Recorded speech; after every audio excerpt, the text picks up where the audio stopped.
Okay. Let's see. Okay.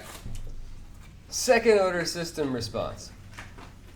We have done this, right? And you guys have all seen this before in a differential equations class, but we're going to talk about it maybe from the engineering perspective a little bit, if that makes sense to do that, to call it the engineering perspective. But it is the same as your differential equations stuff. So, second order single input, single output systems are ubiquitous, which means they're everywhere, okay? And they're important. These systems may be described by the classical equation, second time derivative of the output plus 2 zeta omega n, I'm going to define these in a second, two constants, time derivative of y plus omega n squared y equals whatever the forcing function is on the right hand side. Okay? So y is the output, f is the forcing function, zeta is the dimensionless thing called a damping ratio. Yeah. You guys have messed with damping ratios. Did you guys do that in differential equations? Did you call it damping ratio and stuff? Yeah. Okay. Yeah. It's called squiggle in instrumentation. It's a technical term. Technical term. We've got the crash courses. It's zeta. There's another one there's another Greek letter that looks like a squiggle more than this. So zeta is not really a squiggle. It's just a little curly Q and then like an S kind of. That's all it is. But the Greek letter C is like, I can't distinguish it from a squiggle. It's like a lot of squiggle happening. So the Greek letter C, I don't even mess with that one. I don't use it because I can't draw it. I'll use it if it's typed only. Okay. So this is what we're working with. Damping ratio. So damping ratio, a physical interpretation, an intuition you might have for a damping ratio is that if it's small, that means that there's very little damping, okay? If it's large, then there's a lot of damping. And we're going to be a little bit more precise with that statement in a moment, but that'll give us an idea. Omega n is the natural frequency, and that we might be vaguely aware of this concept called resonance. And the natural frequency is most interesting to think about in terms of resonance, okay? And there could be resonance responses at the natural frequency or near the natural frequency technically. But we'll talk more about it, and we're going to do some examples. That's what pretty much this is the last lecture before a bunch of examples happen. So the rest of the semester will be examples. Like everything, or just this specific? I gotta put it because I didn't bring my notes. No. I don't know. It's really sad.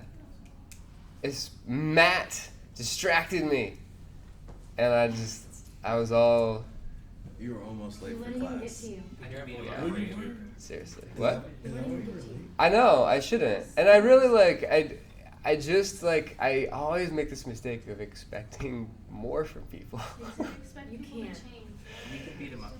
And I didn't even care if I happened to know he was a lawyer, so I thought that maybe he would feel comfortable arguing over something. I just wanted to make him admit it. I asked him to show me the law, and he showed me a law that doesn't say that. And then he wouldn't admit it, and then he comes up with a straw man argument. And I'm just like, I expected more. I expected a real argument happening.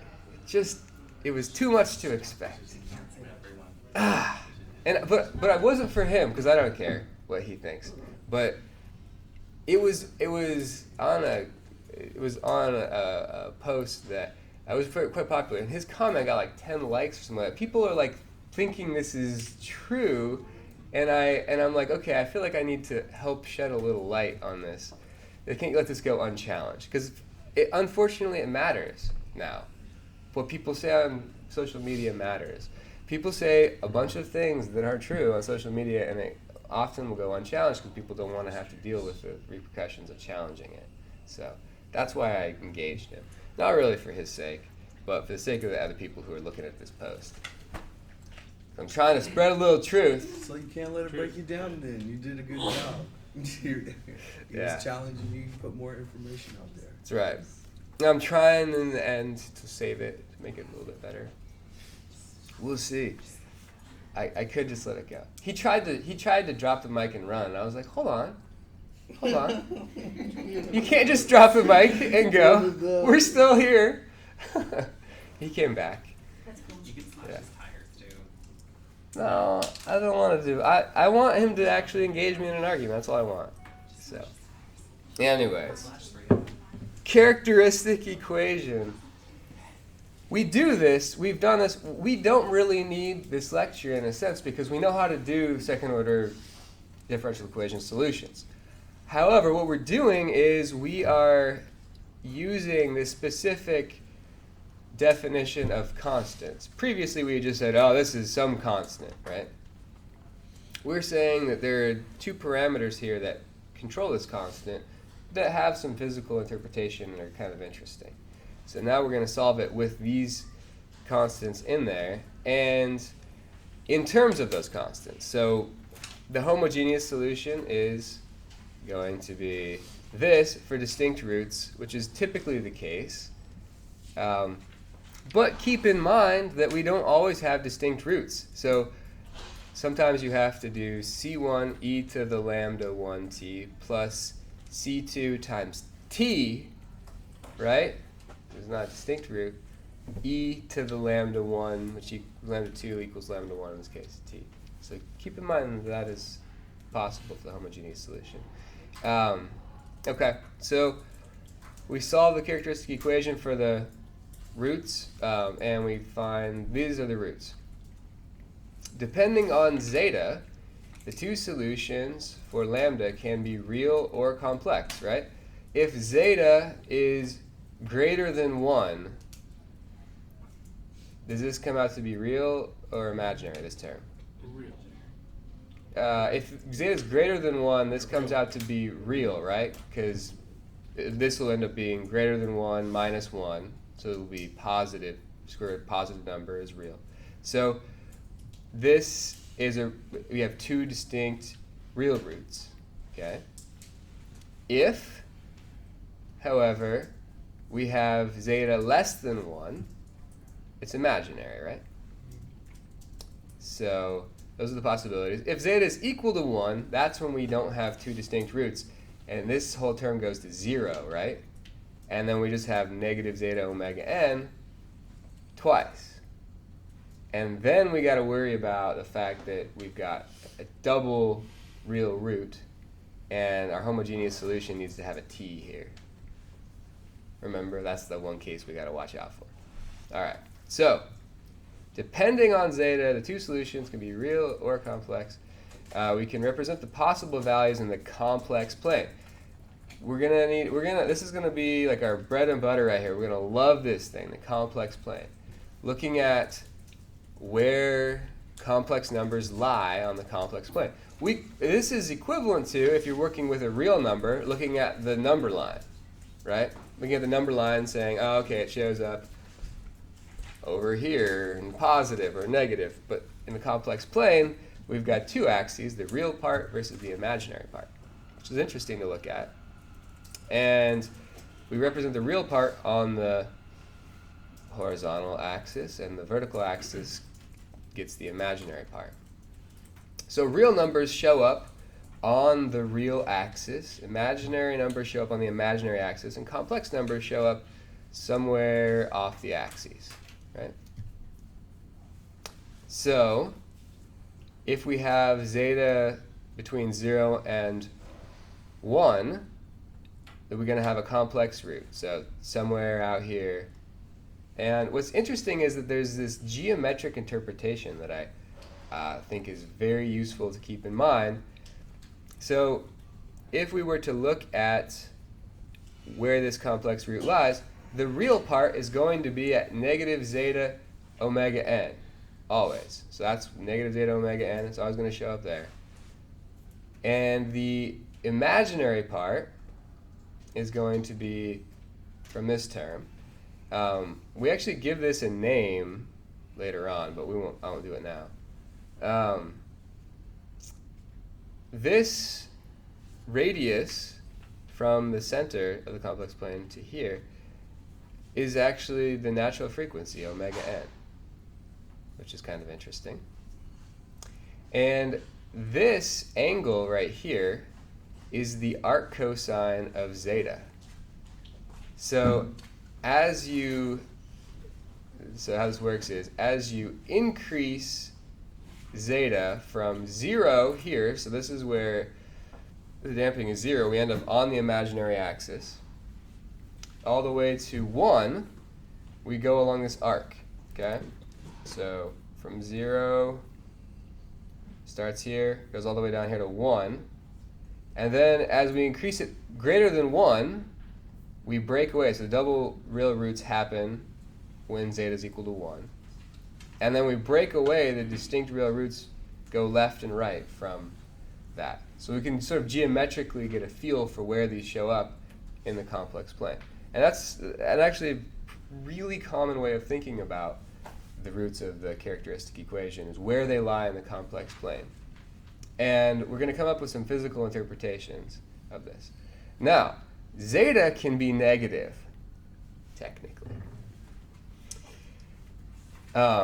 If zeta is negative, we end up over here. And if it's negative, from 0 to negative 1, we're on this arc. And then less than negative 1, we split off here. And I haven't derived this yet, but I will tell you that if zeta is less than 1 and we end up with our roots over here, or less than 0 and we end up with our roots over here, this is called an unstable system. So that stability thing is coming back. Everything over here is unstable, everything over here is stable. So we're going to come back to that in just a moment, actually. But something to keep in mind. Overdamped systems are what happens when zeta is greater than 1. So up here, we just did the homogeneous solution. So now we're going to go through some possibilities. The 3 possibilities are overdamped, zeta greater than 1, critically damped, zeta equals 1, and then underdamped, zeta is less than 1. So 2 distinct real roots. The homogeneous response of this sort of system neither oscillates nor overshoots. Okay? So you have a response to, say, a step input. Okay? The system is going to respond to some new steady state, or if you have some initial conditions, as this shows, if you started as some non-zero initial condition and you let it go, it's going to ooze back. Okay? It's going to ooze back to whatever its equilibrium value is, assuming it's a stable system. It'll ooze back, but it's not going to overshoot. So it's not going to come down here and go like that if it's overdamped. It's just going to ooze. Oozing only. Kind of like the word ooze today. Can't decide why, but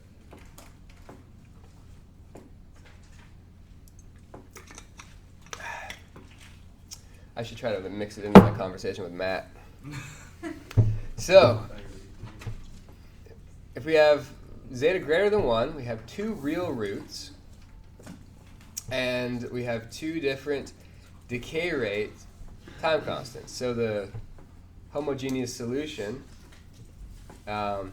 if we had a system that had no inputs, we could find its initial condition response, right? Actually, even if it had inputs, we could find its initial condition response, meaning we could find its response to the initial conditions separately from its response to the inputs.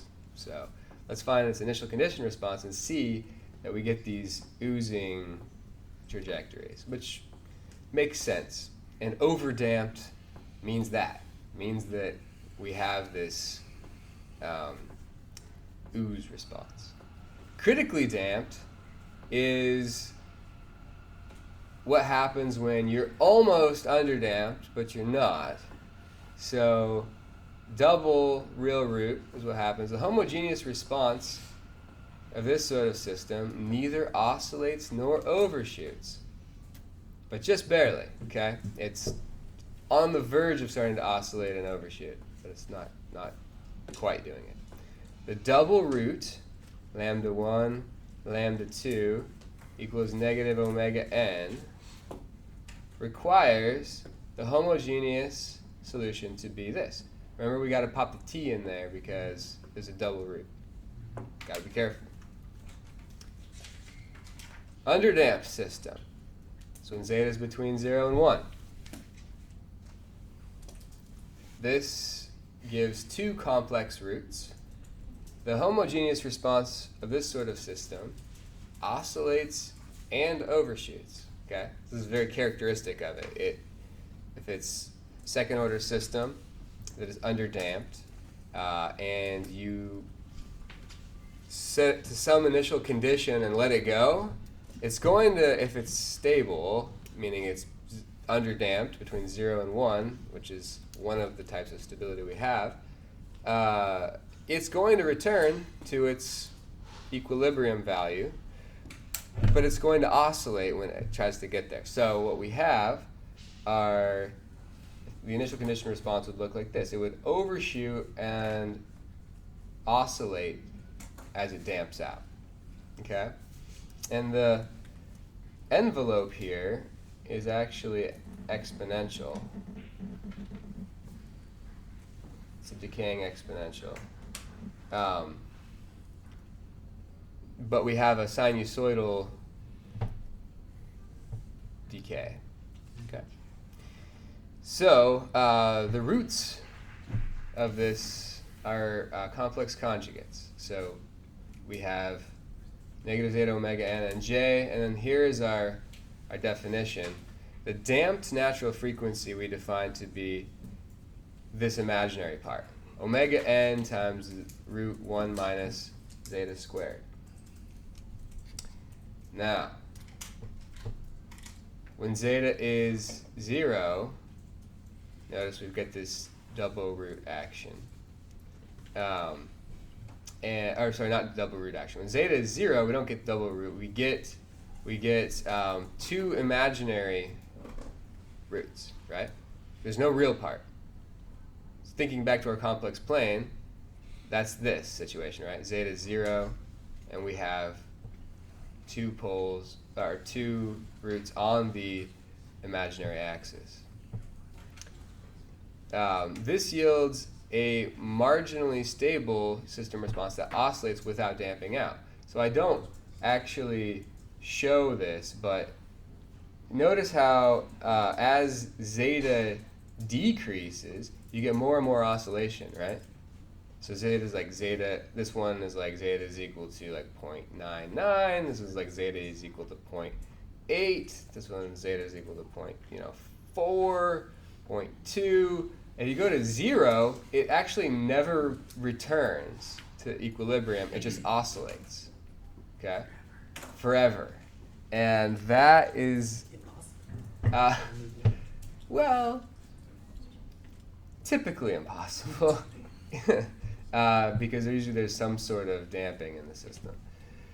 And so the response of the system in the case of zeta equals 0 is just oscillatory, which is, we call that marginally stable, right? And then there's another possibility, of course, that zeta is less than 0, and I mentioned it. And we're over in the right half complex plane, and we're unstable, okay?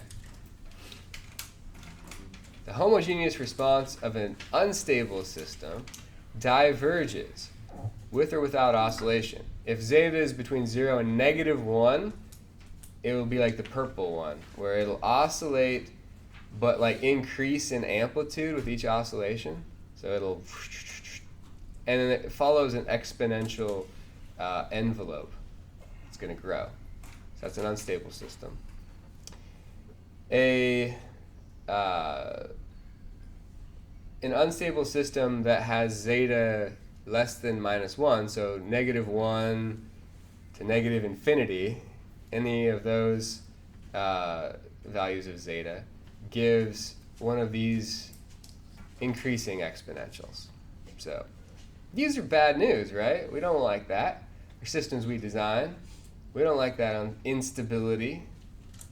We like stability and good, clean fun. So, yeah, right. Of course, maybe you want an unstable system. Maybe For some special you're application. Dr. Chaos. I don't know.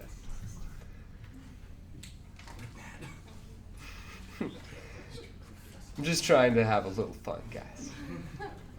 Jeez.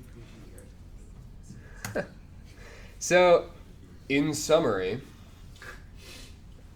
if we consider the real part of the roots, we can split the complex plane into stable, marginally stable, and unstable, right? And this is the sort of money graph right here. It shows, once again, the real half of the complex plane, the positive half of the complex plane, the negative half of the complex plane, negative real half, positive real half. They have completely different stability interpretations, right? So if your roots of your characteristic equation are over here, which means zeta is less than 0, right? Zeta is negative. You're unstable. If it's on the axis, you've got this increasing exponential. If it's off of the real axis, like complex pair pole, then you've got this increasing oscillation. Okay. If you're on the imaginary axis, this is the borderline. This is the marginal stability line. We don't have like a region of marginal stability. We have just a line. So it only happens if your system is the damping is perfectly 0. Okay. We have an oscillation that just continues forever. It doesn't decay or increase. And if we tip the scales a little bit to the left, if our damping is just greater than 0, we're going to have a stable system, okay? And the real part of our complex conjugate pole pair, negative omega n zeta. So zeta is positive, omega n is by definition positive, and this comes out negative. We're stable, all green over here. So red is unstable, green is stable. I just thought that was a helpful way of thinking about it, because red and green and stuff. So on the axis, we have a decay that occurs. Off the axis, we get oscillation. Off the real axis, we get oscillation over here. But it always decays to its equilibrium value. Okay. So this is second order systems. Otherwise, they behave just like everything else, and they behave. This is a solution that we can find without going through this analysis with zeta and omega n. But zeta and omega n, as we saw, they have real useful intuitive interpretations. So that's why we use them to characterize this. And I'm not lecturing on first order systems because we've done them so much and we're very familiar with them. And the only real interesting thing is that you get a time constant, right? A time constant that describes the decay of the first order system. So it's kind of boring. There's no oscillation that happens. There's no like multiple root cases or anything like that. It's just kind of boring. So I didn't do the first order one, but the book has that. And actually at this point I want to show you guys a section of the book, the section of the book that you want to go to. So first order system response. If you want to look into that, that's cool. There's a table at the end that tabulates, as tables tend to do, first order responses. So they're pretty easy to solve by hand. I mean, you can just go through the analysis pretty easy, but if you wanted to use the table, here's the table. Pretty straightforward. For the ramp, unit step, and the Dirac delta function, these are the forced responses. Okay, so this is the, I guess this is the forced response. This is the, it actually gives you the, in this case, this is the initial condition response here. Okay, so it gives you both, so you can actually just sum them up and get your total, or your specific solution to your problem pretty easily. So this is kind of nice. You can go to this table and use that. For second order systems, and by the way, for the final exam, you'll have access to those tables. I'll put those tables on the final. Or I'll give you a sheet with them or something. Second order also is in there. It goes through some of the stuff, more detail than I went through it. And as promised, there's another table. Aha!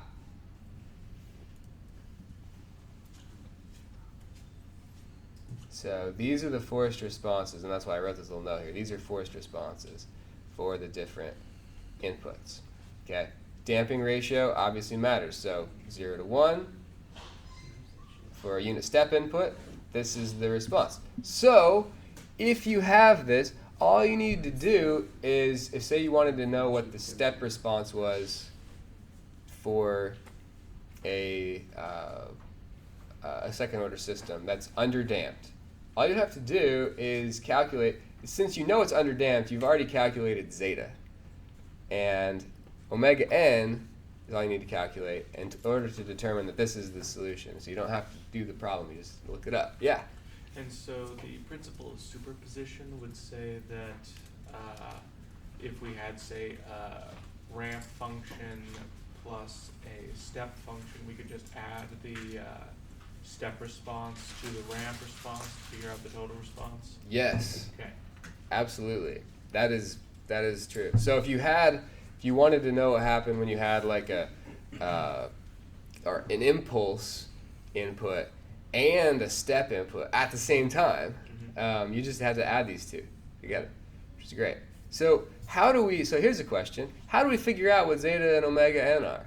Did I give you guys a formula for that? Do you remember? I didn't put it in a box at all, did I? Doesn't it? It depends on the system. And if you go back here, I define zeta and omega n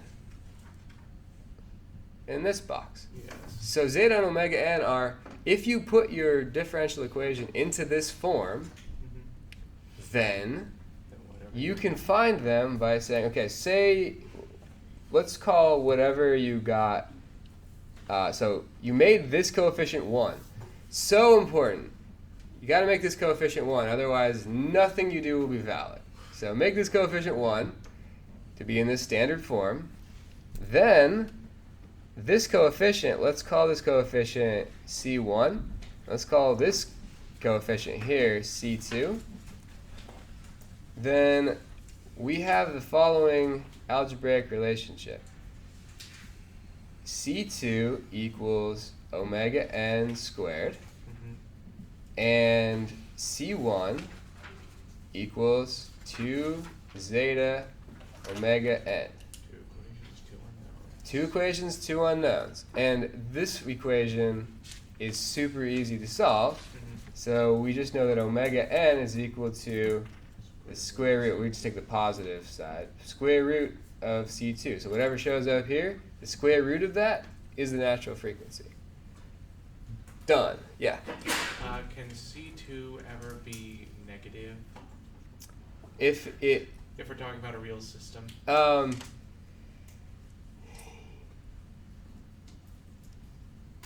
You can contrive them, but it's very unusual. Okay.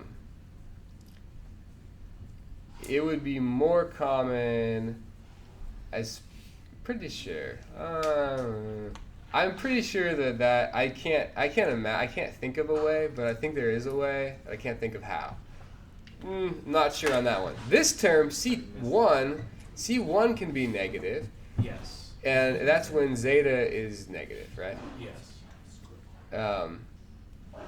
So let's see. So C1. So how do we solve for zeta then? The second equation tells you that zeta is equal to C1 divided by 2 omega n. So we found omega n already, so just plug in C1, and that is our zeta. So that's how you solve for, so we could, to be more explicit in the solution, we could plug in C1 divided by 2 square root of C2. Right? So I've actually never seen these totally solved out before, but these are your two solutions. Usually you just say, put it in standard form and then figure out what zeta and omega n are. But this is how you figure it out, right? From these little algebraic relationships. Okay. You know what I'm going to do? Instead of starting an example, I'm going to give you guys the evaluations. And don't be like Matt on your evaluations. No, I'm kidding. Okay, I'm going